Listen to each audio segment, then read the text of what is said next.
एक गांव था जहाँ पे एक लोहार की और एक सोनार की दुकान आसपास ही थी। और जब लोहार के दुकान में काम होती थी तो बहुत जोरों से शोर होता था,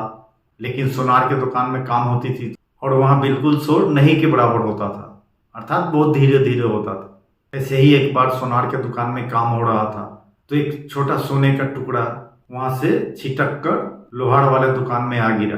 तो सोने के टुकड़ा लोहे के दुकान में लोहा से पूछा कि हमारे दुकान में काम होता है तो लोगों को पता भी नहीं चलता है, आराम से होता है, धीरे धीरे होता है, लेकिन तुम लोगों को क्या दिक्कत है कि जब तुम्हारे दुकान में काम होता है तो बहुत जोर जोर से आवाजें होती है। तब लोहे के टुकड़े ने सोने के टुकड़े को बड़ा ही सुंदर जवाब दिया।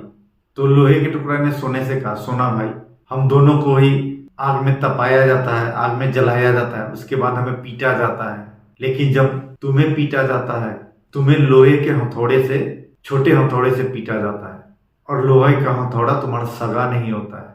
इसलिए तुम धीरे धीरे आवाज करते हो, आवाज नाक के बराबर आती है। लेकिन जब मुझे पीटा जाता है तो मुझे लोहे के बहुत बड़े हथौड़े से पीटा जाता है, और मैं खुद लोहा हूँ, और लोहा लोहे को पीटता है तो बहुत जोरों से आवाज होती है। तो सोने के टुकड़े ने कहा, मैं तुम्हारा कुछ मतलब नहीं समझा, मुझे भी लोहे के हथौड़े से ही पीटा जाता है, तुम्हें भी लोहे के हथौड़े से ही पीटा जाता है, लेकिन मुझे पीटते हैं तो बिल्कुल आवाज नहीं आती है, लेकिन तुम्हें पीटते हैं तो बहुत जोरों जोरों से आवाज आती है। तब लोहे के टुकड़े ने बड़ा ही दिल को छू देने वाला जवाब दिया कि जब गैर किसी को कष्ट देते हैं तो हमें उतना कष्ट नहीं होता है, लेकिन जब अपना अपने को कष्ट देता है ना तो बहुत कष्ट होता है, बहुत पीड़ा होती है। तुम सोने हो, तुम्हें लोहे के हथौड़े से पीटा जाता है तो लोहा तुम्हारा सगा नहीं होता है, इसीलिए तुम्हें दर्द कम होता है और तुम आवाज बिल्कुल कम करती हो, लेकिन मैं खुद लोहा हूं और मुझे लोहे के हथौड़े से पीटा जाता है। तो जब अपना अपने को पीटता है ना तो बहुत पीड़ा होती है और बहुत तकलीफ होती है,